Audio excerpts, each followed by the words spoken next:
It does most weeks. That's why I don't say anything bad, but I'm just like lightly Welcome heckling. back to Switchcast Live. We are live this week. Sorry, we were pre-recorded last week because of Thanksgiving and stuff. We hope you all enjoyed your Thanksgiving. But Switchcast is the podcast where we are searching for the truth and the humor in the car industry. I am your host, Doug Tabbitt, founder and president of Switch Cars. Almost 2 decades in the car industry. That gives me a little bit of expertise to help you guys out tonight. So we're here with Tyler Sanders, the official supplier of Banter, and Ethan Huffnagel, the producer. And the one downfall of not doing a live show is that we don't get to interact with you guys and answer your questions on the fly, which is always fun. So we've got a bunch of questions from last week's stream.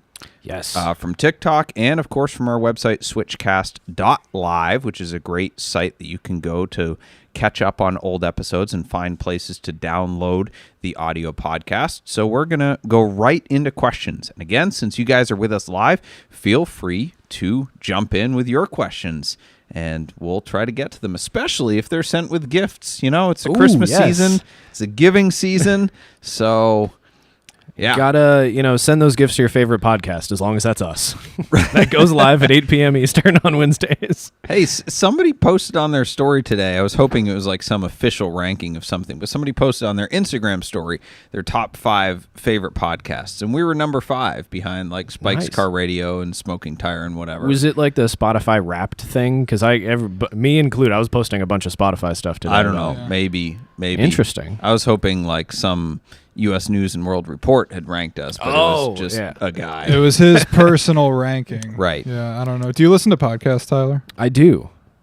Where was Switchcast? Well, I don't listen to a podcast I'm on. It feels it's very kind of strange. narcissistic. Yes. I used to don't listen. either. Yeah, no, I do that's not true. download or listen to Switchcast, but we are glad that you do. Absolutely. So anyway, let's without further ado, let's stop talking about ourselves and go to questions. All right, Zonda F355, fantastic username. I would be curious to hear Doug's opinion, you've come to the right place, on low VINs for collector cars and their values. I have VIN 0002 1996 Viper. Reference VIN number 001 Pano's AIV Roadster. No, you're going into my notes now. Oh, whoops. You should broke the glass wall there, or whatever they call it. Yeah, so he has VIN number 002 96 Viper GTS. Sorry about that. That was my bad on your notes. Ethan's going to fire me. He doesn't, I will. Side note, ready for nerding out here? Tyler, pop quiz. His username, Zonda F355. Uh-huh. What transmission does the F355 have? Well, it had 2. There was a manual and then the F1 Wrong. flappy paddle. What transmission does the F355 have? Dan is smirking in the back. Dan, do you know the answer to this? Okay, does anybody on live stream know the answer to this? We're going to come back to this in a minute. This is a fun nerd pop quiz. So anyway, his question was the low VIN number, whether or not people care about values for low VIN numbers. So, and it's interesting that you said VIN number 002, because fairly recently I was offered Shelby Series 1 VIN number 002. And what I told the person was, well, it's not VIN number 1. Like, everybody wants VIN number 1. After 1, it's all kind of like a consolation prize, right? Oh, I have the last one built. I have the next to last one built. I have the second one built, the third one built. Don't care. If it's not the first one off the line, that's the one that always carries the really big collector value. And usually it's retained by the factory in their museum. They might have a bunch of prototypes also, but usually VIN number 001 is the big deal. And if you look at like Barrett-Jackson, right, they'll often auction off the first one of something. Now, I think those values are skewed, 1, because they always do it for charity, so people want a big tax write-off, and 2, it's on TV, so people want the attention. Very true. People that will buy a Shelby GT350 for $1 million for the tax write-off are usually the same demographic of people that like being seen making big donations and do it for their own ego and want their names on things. However, there's I think the car itself has to be collectible too, because referencing VIN number 001. Oh, hey. Panos AIV Roadster. How did we know this was going to happen, everybody? I don't even know. That car has been for sale forever on eBay for like 6 months. They've been asking 69-ish grand, and somebody offered it to me recently, and they said, well, we're open to offers. We need to move it. I said, yeah, you need to be open to offers because it's not moving. The Panos AIV Roadsters have not become highly collectible yet, and therefore nobody cares about VIN number 001. So it would be worth just the same amount as any normal AIV Roadster? Pretty much. Huh. Yeah, because, I mean, a good AIV Roadster is in the 40s, and they're not asking that much of a premium from a dollar perspective, and they're not getting it. Now, the 002 Shelby Series 1 did sell for more than I thought, right? So I thought the car was worth 100 to 110K. And according to my source, it transacted privately for in the 130s, and it had 5,000 miles. So it wasn't like super collector mileage. And my opinion was, if you're going to have a collectible VIN, it also has to be a super low mileage car. Because if you have VIN number 001 and it has 80,000 miles, it kind of offsets the collectability a little bit until the car gets old enough that people don't care about that anymore. But when you're talking these modern collectibles, then, you know, who cares? Another point was we got offered VIN number 001 Acura NSX, but it wasn't a 91, it was a 2002. So it was like a mid-production. It was just VIN number 001 for that year. Oh. So that was another situation where, like, who cares?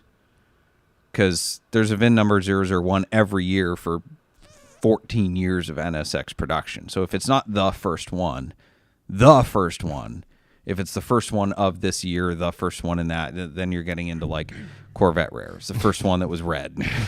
Yeah. So I think it does make some difference, but 2 is not as good as 1. If you have the first one, everybody cares. If you have the second one, You're the first loser, right? No? That not it? If you ain't first, you're last. Yeah. Maybe that was a better way to put it. No, I said, would you? Oh, hell, Ricky, I was high when I said that. We are not high here. But. Would you, Doug, buy a car because of its serial number for any reason? Do you have anything that really sticks out to you? I would do it more in the sense of, like, it's an interesting number to me because, like, it's a lucky number and a number I associate with. Everybody has, like, their number. So that would be interesting to me, but I wouldn't pay $1 more for it, for that kind of serial number. So I'm sorry. We have a hand raised in the peanut gallery. He's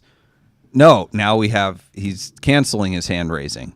Okay. It was a very exuberant hand raising. I thought you had a strong opinion based on the hand raising. The other interesting one is Ferrari F50 number 001 is a very well-known car that was transacted through that place in Miami, John Tamarian's dealership. Why can't I think of the name? In Miami? Curated. Thank you. Curated.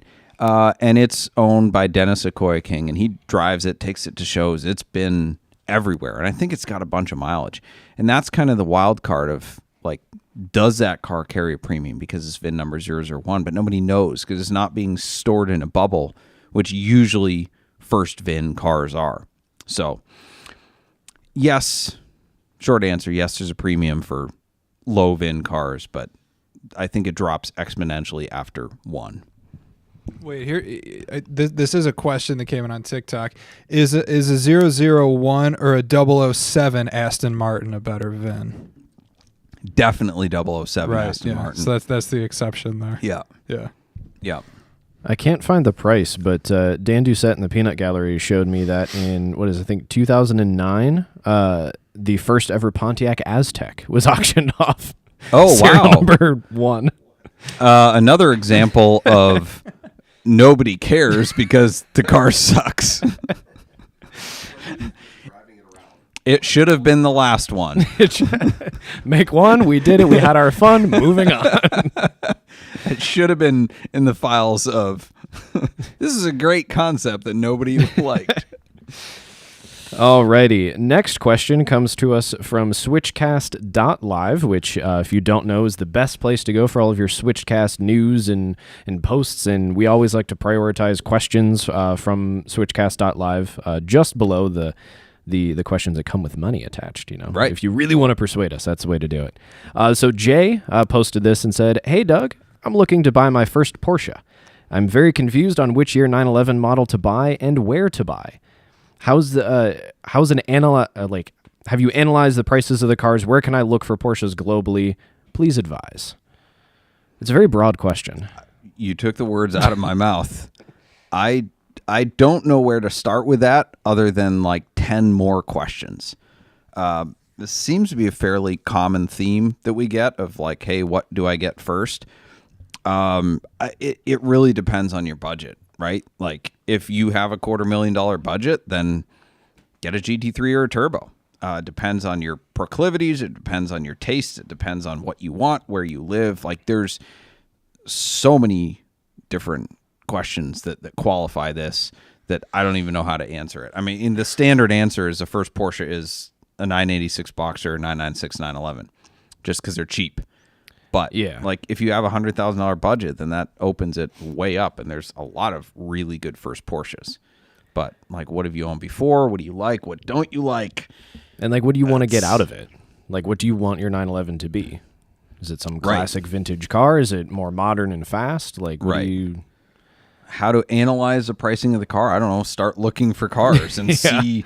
Like, you'll start to recognize patterns of pricing and stuff. I mean, this is kind of what I charge for consulting, right? If you're that clueless, all right, come to me and we can have a session. I'll put you on the couch. But that's a tough one without more information. I think some free advice if the top goes down, so does the price. Cabs always seem cheaper. Which is a departure from the past. Vintage Ferraris and stuff like the adage of the 80s and 90s was if the top goes down, the price goes up. Yeah, it's different now. At least right. with Porsches. Because now it's if the top goes down, the price of the repairs goes up. That's We're true. finding out that convertibles of the 90s and 2000s are insanely expensive to repair. Yeah, I'm in a couple of 996 groups, and those tops, when they go bad, do not look fun to fix. Right. And price tag is very big. Well, look at the Ferrari 360 and 430 Spider with all the servos, like all the little tabs and stuff that are opening for that thing to go down. No, or the 355 with the seat potentiometers that fail. All right, coming back to my question to you. Zonda 355. Oh, yes. F355. What transmission does an F355 have? Do we have anyone weigh in with a good answer? Not on TikTok. Someone on YouTube, Asphalt Serpent, said 6-speed manual sequential ? Well, actually, we did have one on TikTok. Incorrect. He said it's a trick question. It doesn't have a transmission, but Wrong. I mean, both I think wrong. it does. But. Okay, so there's a nuance of the F355 moniker system that on the back of the car, if it was a manual, it would be an F355. If it was a sequential, it would be a 355 F1. So F355 indicates it would be a manual. I swear I knew this, and it dawned as soon as you started explaining it. It dawned on me. I'm so embarrassed. Sure. Got to hand in my car guy card. Well, with that, let's pay for this podcast. Yes. Switchcast is brought to you by Boxcast. Boxcast is a live streaming company based in Cleveland, Ohio, and they serve broadcasters and viewers around the world. Their founders launched Boxcast back in 2013 with one purpose: to make people a part of the experience. So if you're looking to live stream your podcast, church service, car show, sporting event, wedding, or even your cannonball attempt, Boxcast is an easy and flexible live streaming platform for organizations. Boxcast is so easy that we're broadcasting this show with a phone. So head on over to switchcars.com/Boxcast for your free trial. Alrighty, and we get to that point of the show where the Corvette... hey, producer Ethan? Yeah. Where's Hank? Yeah. Well, Doug, do you want to explain what happened this week? Well, it snowed yesterday. Yeah, bad. Like a and lot. I don't think I think Hank's too cheap to buy snow tires. Oh. So Did he tell us he wasn't coming in at all? And nobody told me? yeah, no, Weird. Yeah. Not here. So, but in honor of the Corvette curmudgeon, let's talk about rare options. I got to be honest, the peanut gallery is very disappointed, Hank. Yeah, I mean, you have thoroughly disappointed this group here right now. So, Hank, if you're listening, I don't want to make fun of my mom, but the only person Hank is disappointed is the more older females in here. So,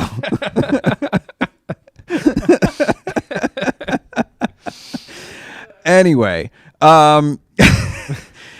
so we make fun of the Corvette people because they're all about their rare options, but Porsche people are almost as bad, and it gets really, really nuanced. And I say this because I was reminded of this. I went and looked at a 1973 911 this week, and it did not have a sunroof.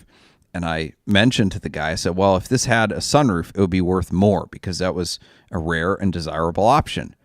But 10 years later, a 1983 911 would be worth a whole lot more if it didn't have a sunroof, because a sunroof became standard, and then the lack of a sunroof was rare. So then now it's desirable because it's rare. So literally, if you have a 73 911 with a sunroof, it's worth more than without. But if you have an 83 911 without a sunroof, it's worth more than with. So dumb. And like a 97 993 Turbo S. This VinWiki recently did a video that like took the most extravagant, silly options that became worth a fortune later because of their rarity. And a 97 993 Turbo S was featured on there because a sunroof was a no-cost option, but I had sold one that net a premium of arguably 100 to 200 grand just because it didn't have a sunroof. It gets a little bit of a gray area because the car was also paint to sample, but it sold for $500K when other 993 turbos. Oh, this wasn't even an S. I'm sorry, this was a turbo. whoa. So other turbos were selling for like 300 at the time. So just because it didn't have a sunroof. Anyway, speaking of paint to sample though. So we've said before that base colors are like the new paint to sample because everybody's ordering paint to sample because they want status. But there was another option that that really illustrated this point of like everyone's trying so hard to buy rarity and buy status in that the common cars and the common options are becoming rare. So a friend of the podcast and regular guest and consultant, John Sabo, has a Porsche Cayman GT4 RS, which is arguably like the best driver's car they've ever produced. Very, very hot, going for way over sticker. One of the most impressive and exciting cars that Porsche has made recently. But his car does not have the highly desirable Weissach package because he's cheap. Now, on a 2019 GT3 RS or GT2 RS or a 2015 918 Spyder, not having a Weissach package would be the death knell to resale value, especially since the white gold Weissach wheels, Weissach, were on constraint, right? So like to have that option with those wheels is huge premium. However, so many posers, bandwagon enthusiasts, whatever we want to call them, jumped on that train, that fad, that, Tyler, guess what percentage of the GT4 RS were ordered with the Weissach package? And it's like a $15,000 option. Like it's big money. I'm guessing that the vast majority of them are, so I'll be bold and say 85%. Incorrect. 95%. What? 95% of GT4 RS were ordered with this ultra exclusive, super expensive Weissach package. It's not even special anymore. 1,230 cars produced with Weissach package. Sabo's car is now rare because he picked the poverty spec. My Porsche is best Porsche because I'm a cheap ass. It's so weird to see that things that people don't want initially are what people want. You just give it Look at the pink, 2 years? Pink Porsches now. Yeah. Right? Yeah. They had to bring back Ruby Star. Yes. Now Ruby Star Neo. Don't get me started on that. P.S. Look at the number, right? 1,230 cars, GT4 RS for North America, plus the 60 or whatever without Weissach. And they're not done yet. So that blows the 997 GT3 RS production out of the water and the 997 GT3. Like, GT cars are not rare anymore. They are making as many as they can crank out. Which makes me happy as like a car person, because I feel like as many as they can sell of these awesome sports cars, I feel like they should. But I'm starting to get a little excited if I see just a Carrera, like a base Carrera. I'm Carrera like, T God. is the new collector Not even car. that. Like, I just the base model. Like, who is buying this? Or like the 997 Mark IIs during the like financial crisis, when when you were only buying a 911 if you had the money to get a hot one. When I see a base 997 Mark II, I'm like, oh my God, look at this. It's just normal. Yep. Well, and that's going to become the case too, because here's the thing. During COVID, Porsche and probably other manufacturers was only producing their high margin cars. So they were cranking out turbos, Turbo S's, Taycan Turbo S's, GTS Targas. You couldn't order a base 911. They'd throw you to the bottom of the list because the margins sucked. So in 10 years, a base 911 is going to be the car to have. Yeah. Oh, the world works in mysterious ways. Yeah. We do have Vampire Bear 13 on YouTube appreciating that you can pronounce Weissach correctly. It's in irony. Blue is blue, not blau. And it's Weissach. Is it? Oh, there it is. Okay, we got a... Weissach, because otherwise my sneakers get sweaty. Okay, moving. No. There it is. Gosh. All right. Some of the other questions from last week were pretty good. Let's roll back to those. Yes. Fiero, I think this came from YouTube, poses this scenario. This isn't referring to, we talked a lot about transporting and stuff earlier last season now, I guess. Yeah, Fiero with a Lamborghini body, or just Fiero? Not sure. Okay. So they say a new car came off a transport truck damaged, and it gets fixed, but it's not on the Carfax. On a new car, people would never assume it was damaged before. Should the dealer disclose this? Yeah. I'm sorry. You're asking a car dealer to volunteer information which makes them less profitable, and they're not required to disclose. That is never going to happen in a million years. And I have a news flash for all of you. I'd say probably 20 to 30% of cars get damaged before delivery, whether it's at the factory, whether it's in transit overseas, at the port, in transit to the dealer, on the dealer's lot.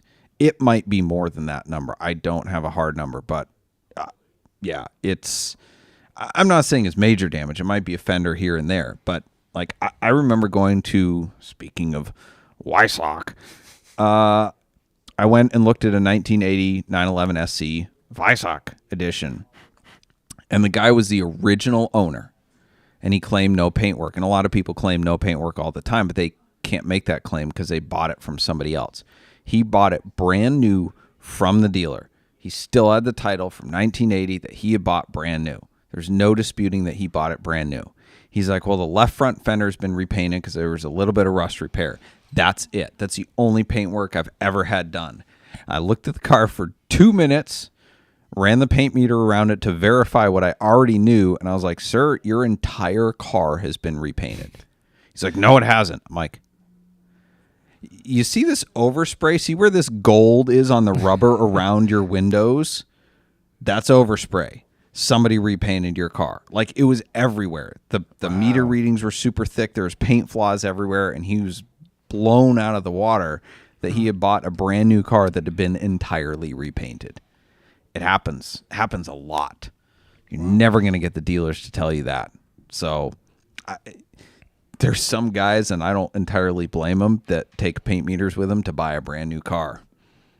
Yeah. I mean, like you said, they're not legally obligated, and it would mean they have to sell it for less money. Like, Geotech on TikTok, who works at a dealership, said, I'd say it's more than 30% that have damage. I'm trying not to exaggerate. I like to be known as a underseller or whatever, but it may be more than 30%. I just don't want to throw out a big number that I can't confirm. But it's a lot. It's more than you would think. Very unfortunate. Next question comes from Nick Kruger, very related. If you have a car and it has an inaccurate report to Carfax, that could be accident, salvage, some mileage, etc., any tips on how to get that removed? I've seen this before, and it seems like a nightmare to deal with.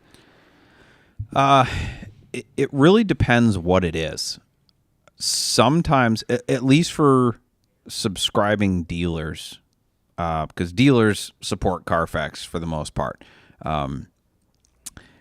it's fairly easy because we can just go into our dashboard and say, hey, I need to report a discrepancy. They'll research it. They'll give you an answer in 2 days. It used to be quite easy, especially with mileage discrepancies. It still is with like number of owners. If you say, well, this was a duplicate title issued to the same owner. We found it a lot harder now because, especially with emissions tests, right? Because I don't mean to knock anyone that works at an emissions station, but I don't know a single human being that works there. And every experience I've had there has been subpar. Like, they find the people that nobody else will hire, I swear. I mean, I guess that's partly just government, but like they're constantly punching in incorrect numbers. And I don't think it should be like an official mileage record on Carfax, but you have all these mileage inconsistencies because of emissions tests. And Carfax used to just strike them, no questions asked. Now they're like, well, the information we got from the agency is correct. And I'm like, well, just because it came through correct doesn't mean it was right on their end. Like, just because your source gave you the information doesn't mean it's right. So I've had a lot more pushback with them lately. Accidents are really, really difficult unless you can provide full documentation, including the police report that says, like, hey, this is the wrong information. It's pretty tough unless it like literally is wrong. So I had a situation recently where I bought a GT3 RS that showed a major accident on Carfax, and it was the same owner, and it was on the same insurance policy, but it wasn't even a scenario of like, well, they had somebody else, or they had like swapped plates from another car that they had just bought. It was just, it happened to be on the same insurance policy as this other car that had gotten wrecked. And so when I had to get the actual police report and like prove to Carfax that they were wrong before they'd remove it, because Carfax defaults to trusting their source. But the problem is their source is mostly government organizations, which, Yeah, no. Listen, they came up with a student loan program and Social Security. They're not too good at what they do. So, yeah, it's difficult. You got to have all your paperwork in order. It's doable, but it's like a little mini court case. Get a dealer's help. It's a little bit easier with dealers because they have, money moves everything. Ain't that the truth? We have a follow-up in YouTube chat. So a couple weeks ago before Thanksgiving, Anthony Russo had asked what PTS colors would look good on a Fox body Mustang.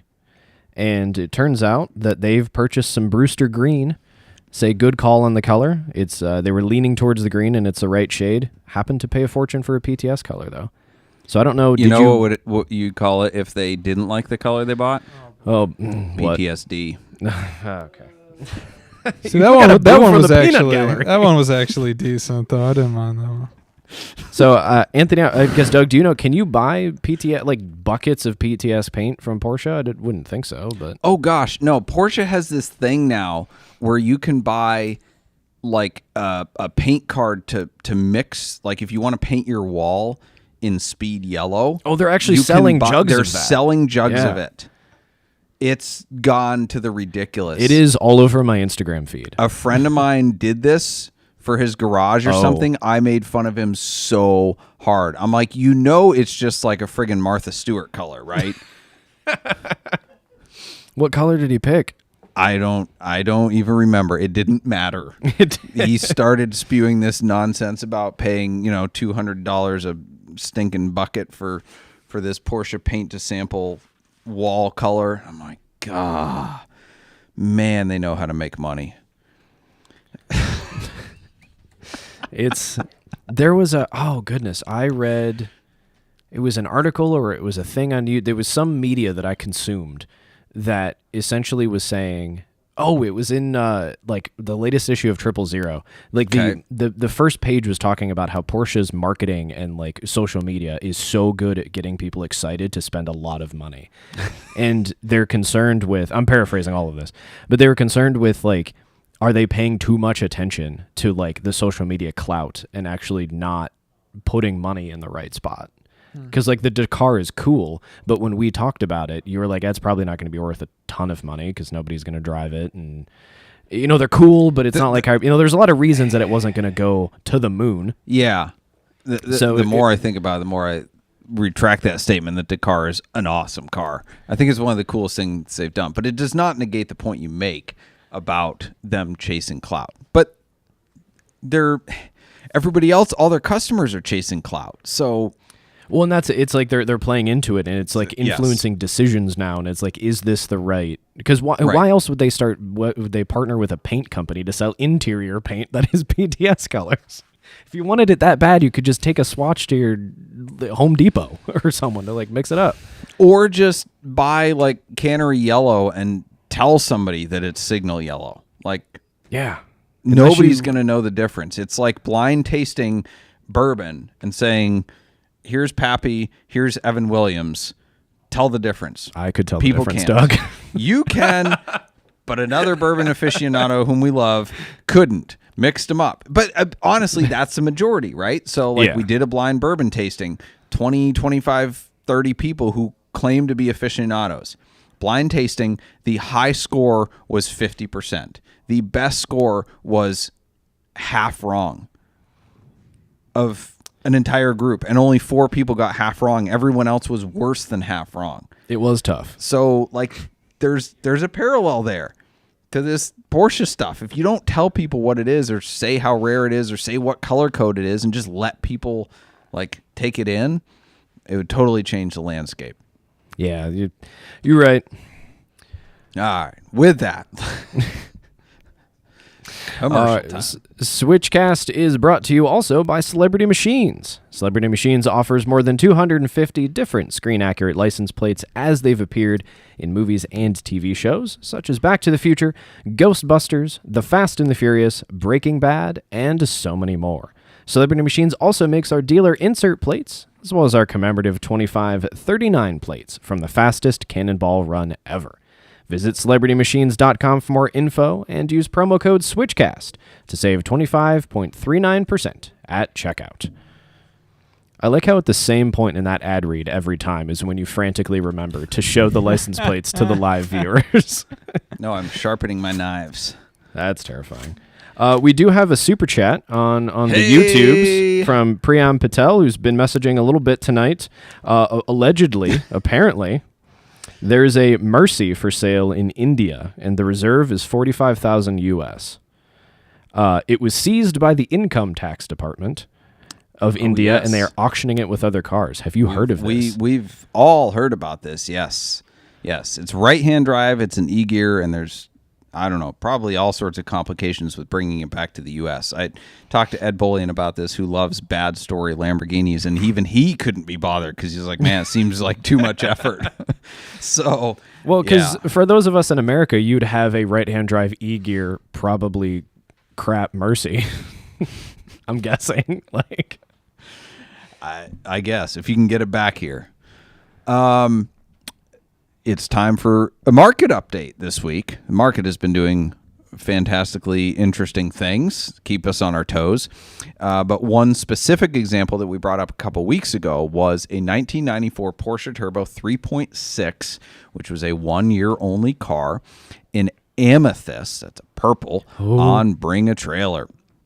Now, the reason this one was interesting is because we could see the recent sale history, and it sold 2 years ago from one dealer to another on Bring a Trailer for $400,000. Then it sold a year ago from that dealer to another dealer for $401K. No coincidence there, 401k. So then it was listed by that dealer again a year later. So it's basically doing the hot potato thing from one dealer to the next.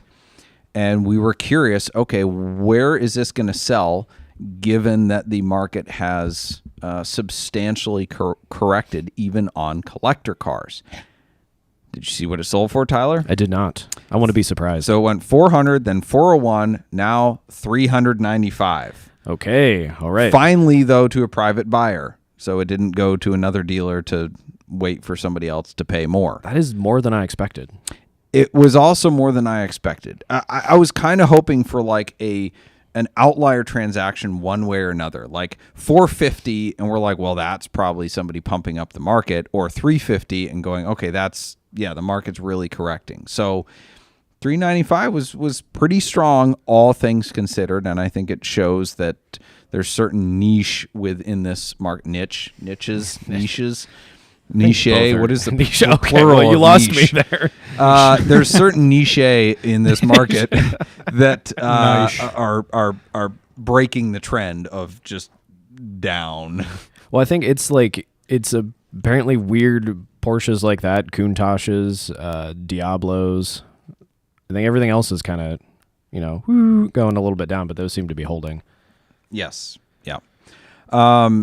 Speaking of which, the overall inventory in new cars is worth a look here because the market has corrected big time. A lot of people are rejoicing because they were tired of dealers charging massive markups.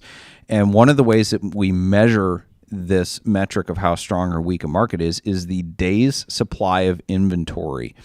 So the days supply of inventory by brand, and we're going to look at both ICE cars and EVs. And the overall historical average for new cars is about 60 days. Now, the luxury car segment is usually a bit higher. But right now, we are looking at, where are we at? So the national average is 67.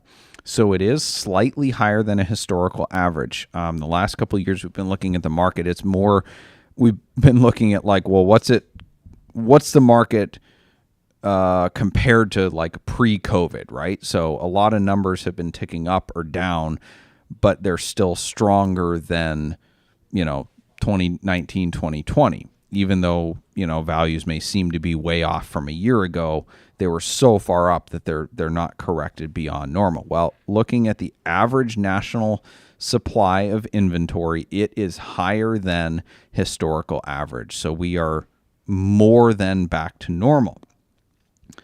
The crazy thing is here, Toyota is sitting at a measly 33 days supply and Honda's at 38, which is no surprise there.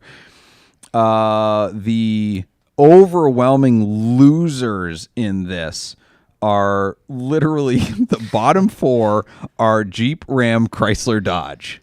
Oof, that's not a good look. Which the crazy thing is, I think Dodge and Jeep or Dodge and Chrysler are near the top, if not at the top of the J.D. Power initial quality survey, which somebody pointed out only measures the first problems reported in the first 90 days. And the Dodges are so bad that they're holding them on dealer lots and not delivering them. So that's why they're killing it in the initial study, because they're so bad they can't even deliver them to report a problem. Anyway, so the average is 67.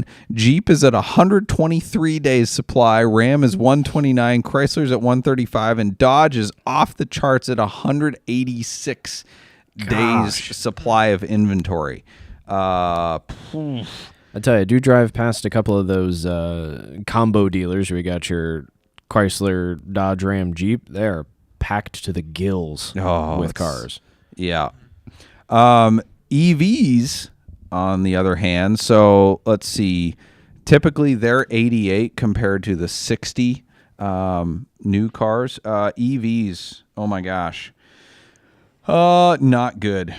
The lowest days supply of EV is 119, which is the Audi Q4 e-tron. They are dying on dealers' lots.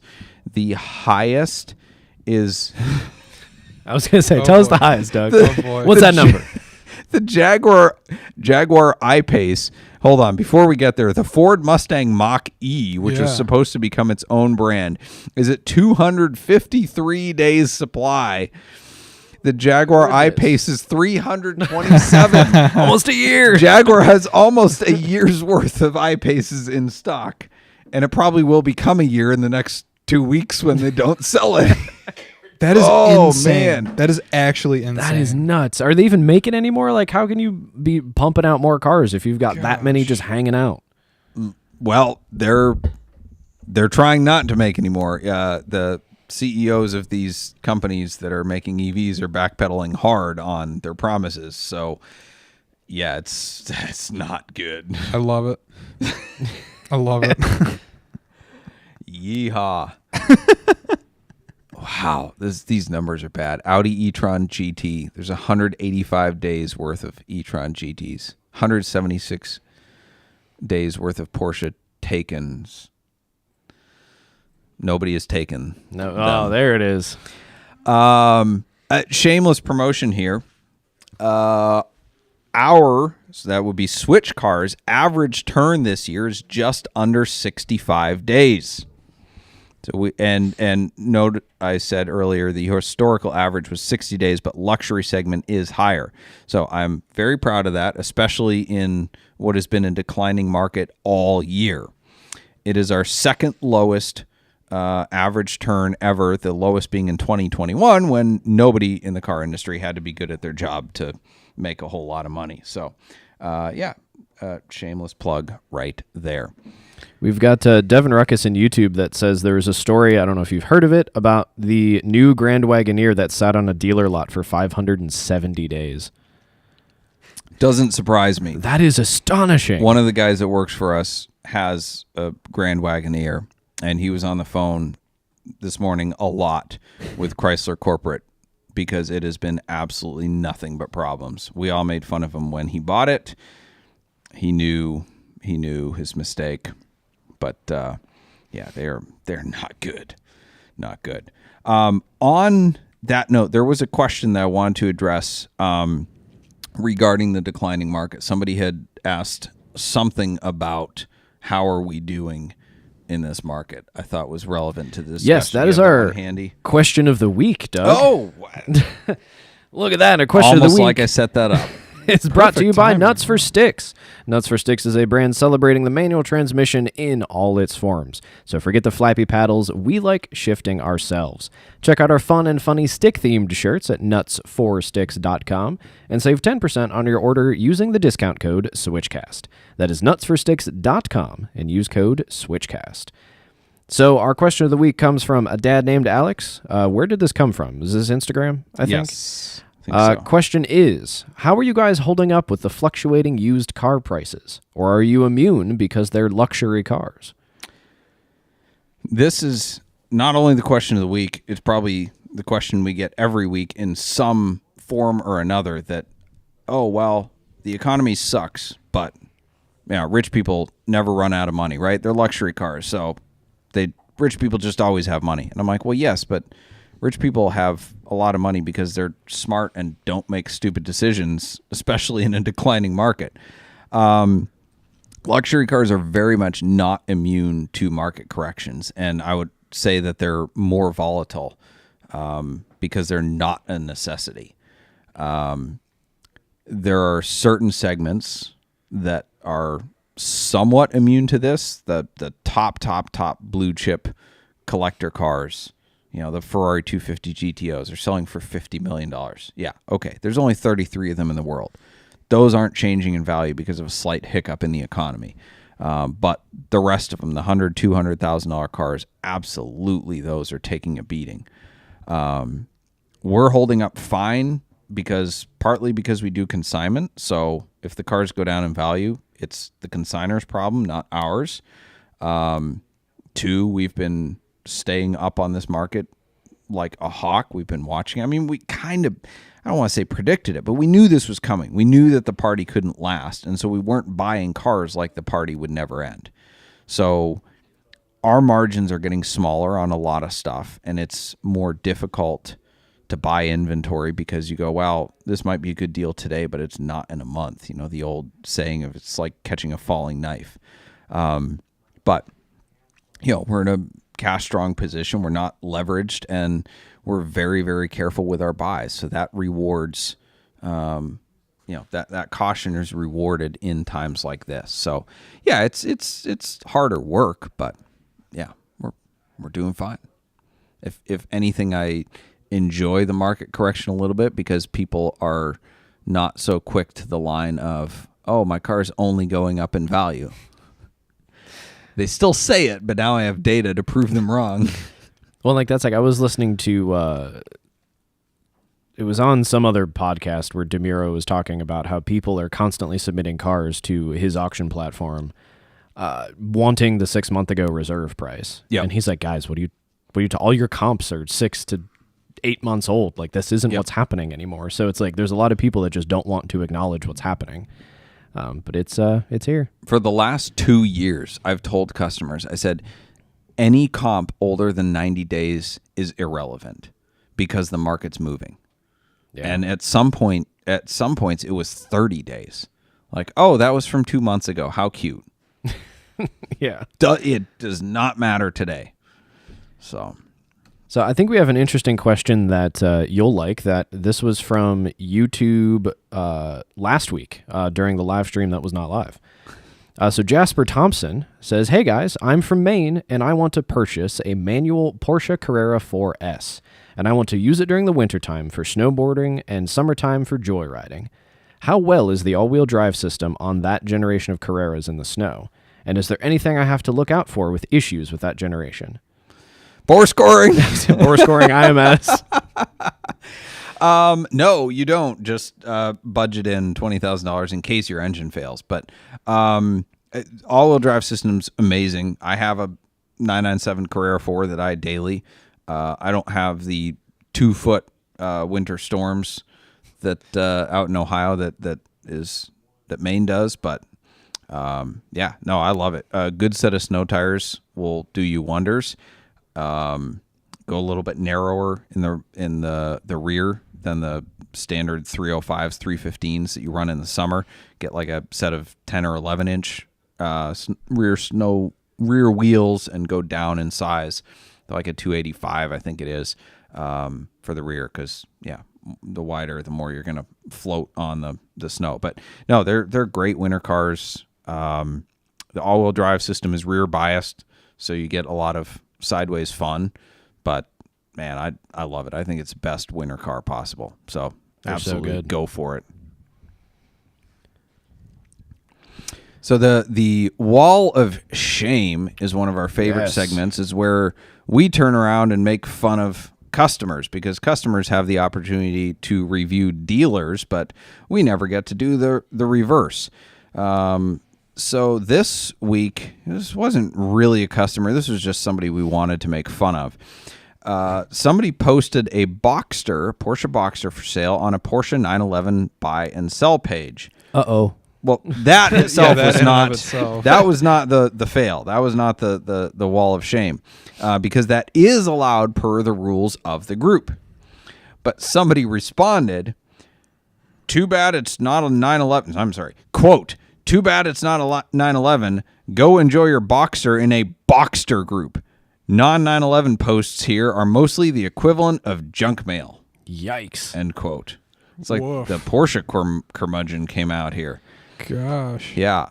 And Boxsters get made fun of quite a bit by Porsche snobs. But anyway, the guy who posted this response, this 911 snob, a Mr. Hugh Devlin, has a public profile picture with his 996 911. A silver 996. Which, no offense intended, Tyler. Ouch. It is a glorified Boxster. You're not entirely wrong. So he's wrong. like hating on this guy, like, oh, get out of here with your Boxster. You don't belong here. And I'm like, you have a rear engine Boxster.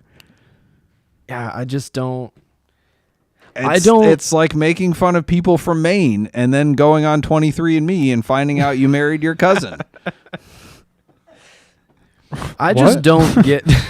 I'm just gonna cruise right by that, Ethan. We're gonna let that sit. I mean, I don't understand being that high and mighty because you own a 911, but especially a 996. I love my car, but it is the cheapest 911 you can buy. Like, that runs. You hope. Until the atmospheric goes, or until the bore scoring happens. The 74 to 77 2.7S used to be the cheapest, but yes, the 996 is officially in that category. Just don't. It's not necessary. So much. I feel shamed to have a 996 to be associated with people like this. That and the people that overbadge their cars, that grinds my gears like nobody's business. That's definitely graduated Corvette people. Oh, 100%. It's really bad with 996 owners are just Corvette owners with a slightly more money. Not that much. Slightly. Yes. Yep. Yeah, and they still don't maintain them. Before we get too lost, we do want to follow up on our discussion from last week. We're talking about whether or not you should warm up your cars.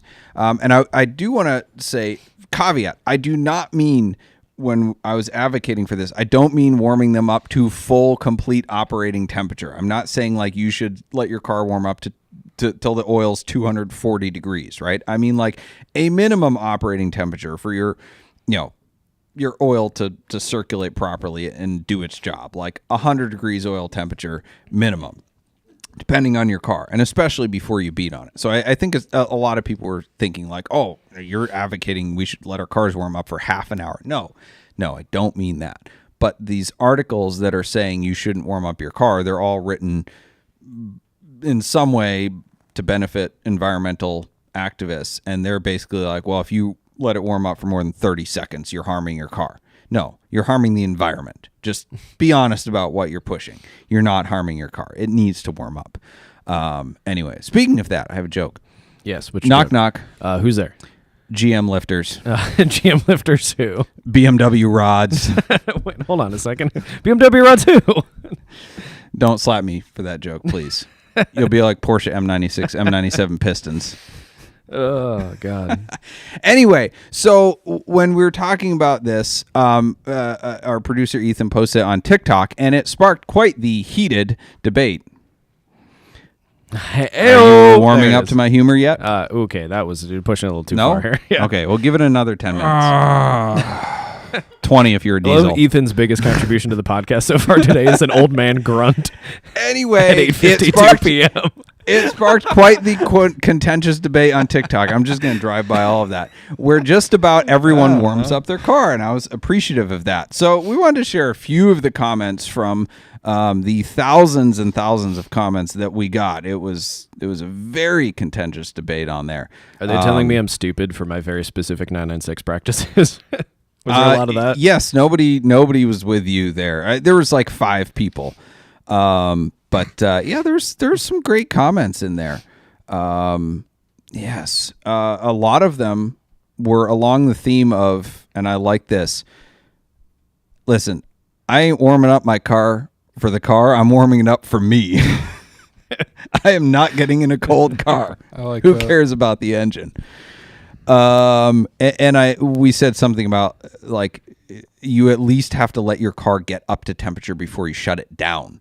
Yes. Right? Like if you have a short commute, like whether or not you sit there for 20 minutes warming it up, like it has to be up to temperature. You're hurting your car in a lot of ways by not getting it up there. And Kristen Spencer said, my commute is 1.5 miles through residential areas, max speed 45 miles an hour for about only a quarter mile.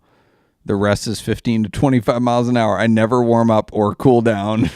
Oh, boy. Don't ever buy that car. No. My cats are clogged, and I don't know why. I've got like a 5 or 6 mile commute, and even then, sometimes if it's cold, I take a slightly longer route just to make sure my car is like fully up to temp. Oh, man. Yeah, there were some good ones. Any that stuck out to you, Ethan? I'm looking at Ethan and talking to Tyler. I can't even. Got my wires crossed. But speaking of Ethan, though, I did see someone did. I saw someone did get on you, not because of the content of what you said, but because of the way that you pronounce the word reputable. Reputable? Yeah, you said reputable. Reputable? Oh, did I? Yeah, and someone was like, must have been that bourbon in the comments. Yeah, that was my observation. The top comment, and I think this is quite good. People who think 60 degrees is cold think warming up your car is bad. Yeah, I saw that. There's a lot of people from like Minnesota and Alaska and Maine that were like, a lot. Listen, you guys have no clue. You don't even know. Yes. Okay. In down south, you can not warm up your car, but this car's not moving if we don't warm it up. Yeah. The green hobbyist. I don't warm my truck up for the truck. I do it for me. Love it. Yes. Let's see. Do we have time for the shrewd negotiator? Barely. I think it's worth doing. So the Shrewd Negotiator is brought to you by VinWiki. The Shrewd Negotiator is about one step short of the wall of shame. It's somebody that's trying to get there by their odd negotiation practices that usually are not that good, even though they think they are in their own head. And there was a post recently in a dealership group, and there was a car salesman who was trying to lease a brand new car. And this was a very urgent situation in like the next 2 days. I think he posted this on Thanksgiving, trying to find a dealer that was open. He needed to lease a brand new car because he was $7,000 flipped on his trade. Flipped is dealer code for upside down, negative equity. Your car's worth 20 and you owe $27,000, right? So I'm not going to go into all the negotiations and his reasoning. I'm just using this as a PSA. I don't know who needs to hear this, but buying a new car is not a good plan to get out from under negative equity. What? Buying a new car does not make your negative equity go away. Going to a car dealer is the worst possible way to deal with negative equity because you gain instant negative equity when you leave the dealership with a new car. Sales tax, depreciation, all the crap you buy on the back end, the rate markup, the finance products, a wheel and tire warranty, all of that stuff is worthless when you leave the dealer lot. So if you're $7,000 buried on a car and you're like, oh shoot, I need to go lease a new car to fix this problem, that is not fixing the problem. Also, if you're desperate like this guy trying to buy on Thanksgiving, you're going to get rate markup and you're going to get totally jacked around on the back end. So I'm not saying dealers shouldn't make a profit. I am a dealer. I'm saying that new cars are one of the main thieves of wealth for the average person. And this guy was a car salesman, is a car salesman. He should know better. But you guys don't necessarily all, so I'm just telling you. If you have negative equity, just friggin' pay it down. Don't just push it somewhere else. Well, you're going to have to pay it anyway. What You're just like adding more onto it. Infinite banking, yes. Right, I'm sorry. That's right. Ethan, you were right. If you have negative equity, just go on infinite banking and that'll take care of it. Right? I mean, if you keep getting new cars and keep pushing the negative equity into other stuff and then eventually you die, it doesn't... I'm not smart enough to understand how all that works, but... It's fascinating the different mindsets that people have. Oh, it's nuts. That. Yeah, it doesn't work. That's why you don't understand how it works. Oh, that makes sense. What? Anyway, with that, it is time for the props and flops brought to you by Switch Cars. Switch Cars is the enthusiast dealership where we buy, sell, consign, service, and store only cars that we like ourselves. So check out our handpicked inventory at switchcars.com. And our pick of the week from Switch Cars inventory is what, Doug? I changed my mind at the last minute. It is a 1995 Mercedes E320 Cabriolet in red over tan interior. It has just 21,000 documented miles from new, and it is super clean. It is on Bring a Trailer this week with a very aggressive reserve, so I believe it will sell. And the interior is crisp and fresh and everything that you would expect a 21,000-mile car to be. Classy. Minus a couple of the broken plastic clips and stuff that all of those 90s cars deal with. So, let's see. Our flop of the week. George Foreman's collection is up for auction on Haggerty Marketplace. Haggerty sells grills? Somebody in the peanut... Just... It's a grill collection. You really roasted that one. Amazing. All I can think of is Michael Scott with bubble wrap around his foot. Bacon in the morning, trying to man. make breakfast in bed. My George Foreman grill. I got my foot stuck in it. Okay. Anyway, that's not the flop. It's actually really cool. He's got some really cool cars. Just don't start grilling me with all these questions just yet. That was a good one. that was pretty Yeah, good. there we go. Peanut Gallery loved it. However, a bunch of the cars have quite a lot of corrosion on their brightwork and other metal parts because of the high acid content of ash from a fire that started in his garage from a grill? golf cart battery. Oh. Yeah, that sucks, period. But it's also ironic in all our discussions of EVs versus internal combustion cars, right? He's got this giant collection of collectible gas guzzling cars that are terrible for the environment. And what starts the fire? An EV battery. Well, golf cart battery, whatever. Wow. Yeah. So it's disappointing because there's a topaz blue over cream of BMW Z8 on there, which I really want. That's the color I want. There's only like 37 or 47 of them or whatever, because nobody wanted that color originally. Now everybody does. But it's like literally every chrome piece, interior, exterior, everything is just pitted. It's gone. Like it all needs to be replaced. You could get it really cheap, though, probably. I don't know if it's cheap enough. Like, does BMW still make those parts? Like, Yeah, that's true. You got to disassemble half the car. So I'm not sure about that one. The prop of the week. Goodwood Revival has announced that the 2024 event will be the world's first historic motorsport event to race exclusively with sustainable fuel. Now, for those of you that think I hate the environment just because I'm not jumping on the EV bandwagon, partly because the bandwagon only has like 250 miles of range and takes forever to charge, you're wrong. I very much love the environment and believe that we are, as people, to be excellent stewards of this wonderful creation. However, I don't believe that EVs are the way to get there. You don't? All this time.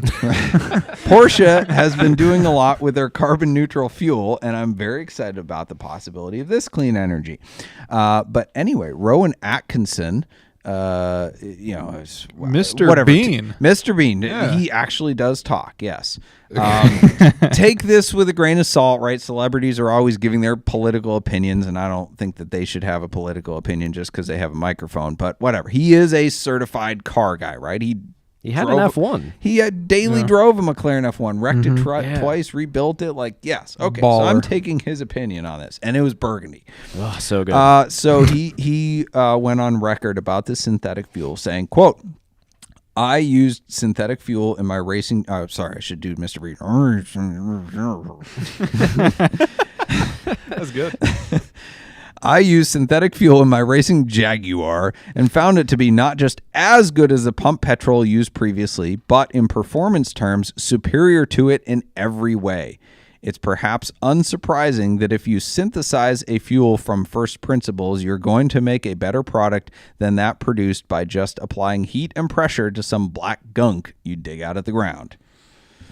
Now, the people in the peanut gallery from Maine, because they're older than people on the microphone, will remember when I think it was the Reagan administration, they brought out synthetic fuel as well to deal with the oil embargo. And then it flopped because all of a sudden the Middle East saw competition and they dropped prices. So synthetic fuel, like EVs and hybrids and everything else, is not a new technology. This is, it's old technology, but it is pretty cool that the new synthetic fuel is totally carbon neutral, supposedly. So I'm pretty excited about that technology. I think it is the way forward, or one of the ways forward, because you don't have to completely recreate the infrastructure that we have, which alone is terribly damaging to the environment.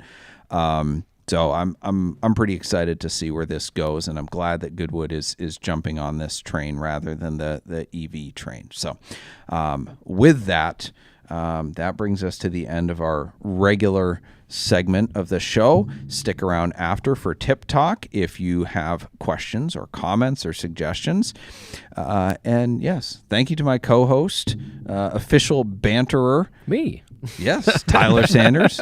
Thank you to our producer, Ethan Huffnagel. Our sponsors, Boxcast, Nuts for Sticks, Switch Cars, Celebrity Machines, Parallel Printworks, and Stephen Home Woodworking.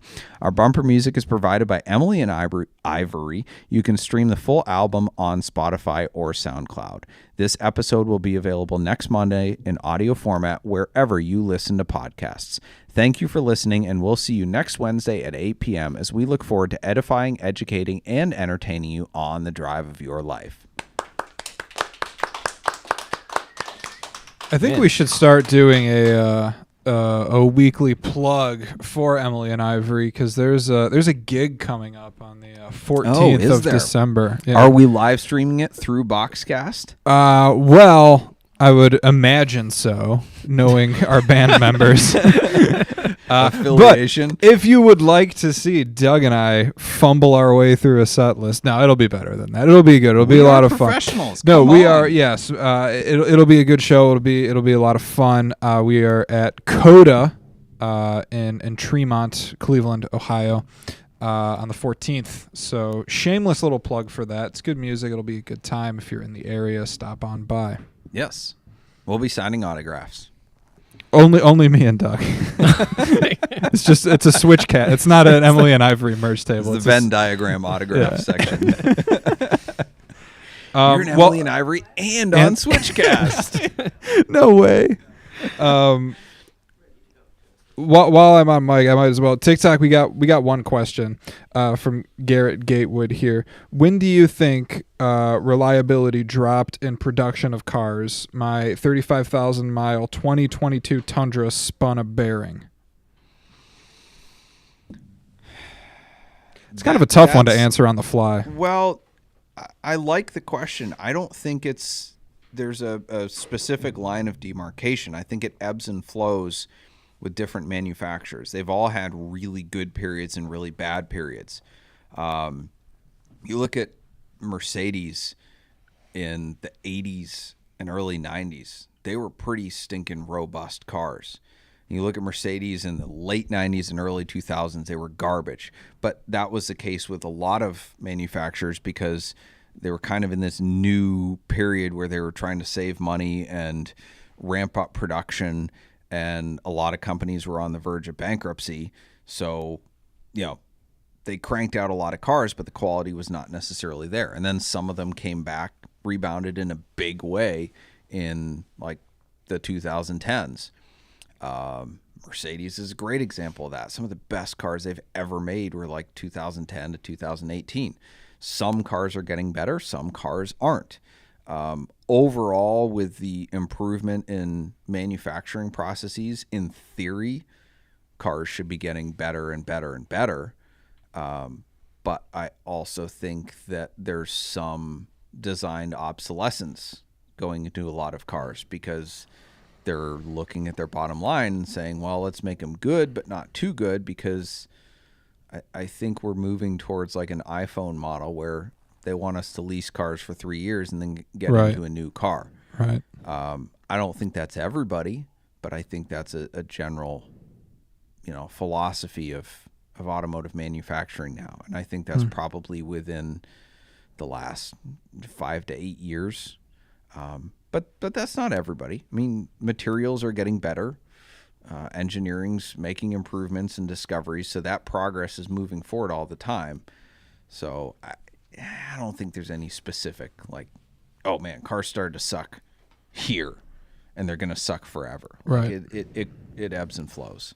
I think things definitely got a lot more complicated when we started adding more technology to cars, whether it's in the interior and infotainment, gauge clusters, or like engine technology for efficiency and environmental reasons, like cylinder deactivation and stuff like that. Things that make the operation of the car way more complicated. If you think about it, like an engine is a complicated thing. There's so many tubes and wires and moving bits and bobs that all need to work correctly, and you just start piling more onto that, like the tops you mentioned earlier in the podcast on the 360s and the 430s. It's like, oh my God, imagine all these things that have to work right. It's like you make that more complicated, inevitably more stuff is going to fail. Yeah. But we're making discoveries along the way too. That's true. And improving on past failures. So, yeah, that's a good question. Yeah. Yeah, I like it. Oh, I had the question. Yeah, the Mystic on YouTube asked, what do you think of Tesla no longer supporting the Roadsters? I didn't know they still did. What do you mean support? Oh, the old Roadsters. Yeah, that was like the old, Lotus not Elises. old, Not the ones that they took $250 million in deposits for 6 years ago and haven't produced yet. No. They're also not supporting those. Yeah, that's very true. That's a larger question. Look, it took them like ages to get the Cybertruck out. So, well, it's not even out yet. There's like 10 delivered. Oh, really? I'm surprised that they would even still support them. Those are antiquated 2-speed automatic early, like, that's prototype era stuff. Yeah. So the fact that they were supporting them at all is surprising to me. Yeah, there was news I remember like last year about like people were still talking about it, like it was still going to be a thing or whatever. So I haven't seen one on the road in 15 years. Awesome. And it might not even be 15 years old. I don't remember. No, it's 20 years ago that Tesla Roadster came out. But anyway, I thought they were all collector's items at this point. Pretty much. Do you like what are your thoughts on the Cybertruck? Just like from an aesthetic standpoint. I know we've all seen photos and we all have what strong a terrible thoughts. question. Like, thoughts on the seriously? Cybertruck from an aesthetic point of view? I've met people who absolutely adore the thing. What? Yeah, they think it's crazy good looking. What? Isn't that insane? Do they have taste? Right? They have eyes even? They're wild. It makes a statement. Sorry, I'm stealing Doug's. But I was so appalled. No, I think you share. I think we all share the same sentiment. Eh? Listen, the Cybertruck is to vehicles what Malort is to whiskey. Oh, yeah. It's a mic drop moment. It makes me want to throw up in my mouth. Yeah. I think they did a elementary school like drawing competition that they put up on the supermarket at Halloween, and Elon Musk was like doing his grocery shopping and just ripped one of them off and said, "Oh yeah, that'll This work." is it. This'll do. Babe, I just got my next.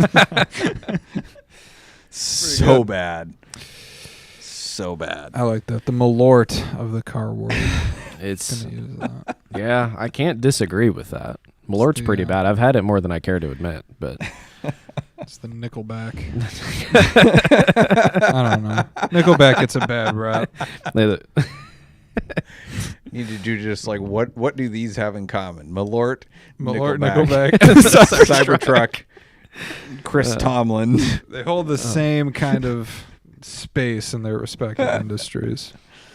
we had a question, I think, last week from BMW VX, which is a model I've never heard of. But so, Doug, you're a German car aficionado. What's your opinion on micro manufacturers like Alpina, Roof, versus like those classic ones, versus the new age resto mod companies like Singer, Gunther Works, and RWB? Overall, or versus the new resto mod? Versus the new ones. You know, I think they kind of started out as that. A lot of them were just modifying cars, and they were maybe had like a factory blessing, and then either got bought out or absorbed. So the new ones are starting out somewhat in the same vein, although along a different line. There's definitely a fad now for doing resto mod stuff versus just modifying straight from the factory. So I recognize the difference there. But as long as they're making quality stuff, I love them both, right? I really love, I think stock cars are boring, and I love when good people who have talent take them and make them better in every single way. So I like them both. Love them all. There's nothing to really hate. Have you seen like what Ruffian Cars is putting out now with that Mustang they built, the wide body Mustang? No. It is sick. It is sick. And there's so many great companies doing stuff like this that, yeah. Whoa. Like the late 60s style? Yup. Oh my goodness. Yup. What are you? Yup. That is wild. Yup. Puts Singer to shame. That's amazing. I'm going to have to look. I cannot afford it, but my goodness. That's amazing. Yep.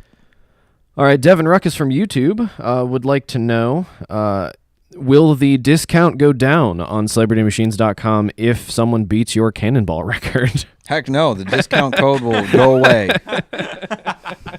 It will be no more. That's a great question. That's fantastic. Devin Ruckus. Dude, we got some great regulars here in the YouTube chat. I did like that one. Yeah. Punk.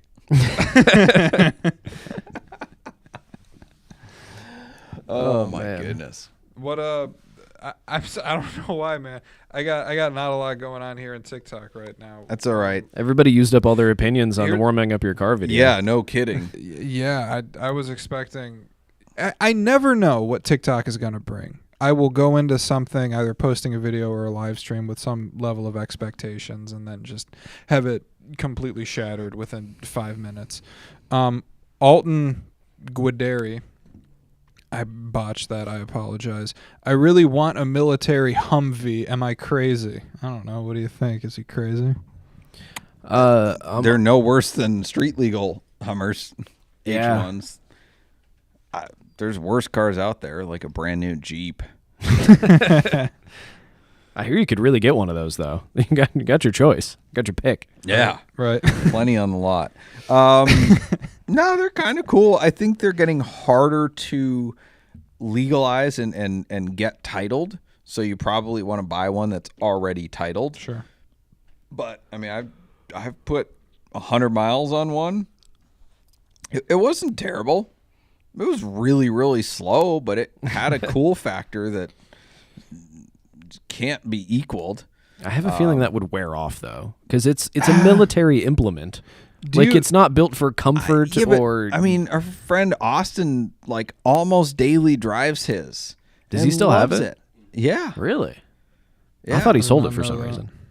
Yeah. It's all about expectations, right? I think the reason I hate the early H1s so much is because I'm expecting them to be luxurious because they were billed as a luxury SUV, and they're garbage. So I get in one. I'm like, this is stupid. It's slow. It's loud. It's uncomfortable. The AC doesn't work. The heat doesn't work. Nothing about it is great. There's no cargo space. But you get in a military one, you're like, well, it's a military truck. It's not going to do anything well. And it's like, well, no, it's actually half decent. This isn't bad. So, yeah. Isn't Hummer doing an EV thing now? Oh, yeah, it's massive. Oh, yeah. It's doesn't it crab walk or whatever it is? Yeah. Is that the thing? Yeah. I Yeah. don't understand. When the Hummer EVs came out, this is how much the market has crashed on those. They were selling for upwards of $300,000. The sticker is $100K. So they're selling for my goodness, 2.5, 3.5 times sticker price. Stupid. And they're back down to sticker already. Got to pay for that early clout. Yeah, I guess that LeBron James sponsorship didn't pan out for him the way that they wanted. You ever think that dude actually went within 100 miles of an actual one of those Hummer EVs? I always wonder what the odds are that they actually drive those things. Yeah. All right. Well, unless we got any burning questions left, I'd say it's time to shut her down and prepare for the next show.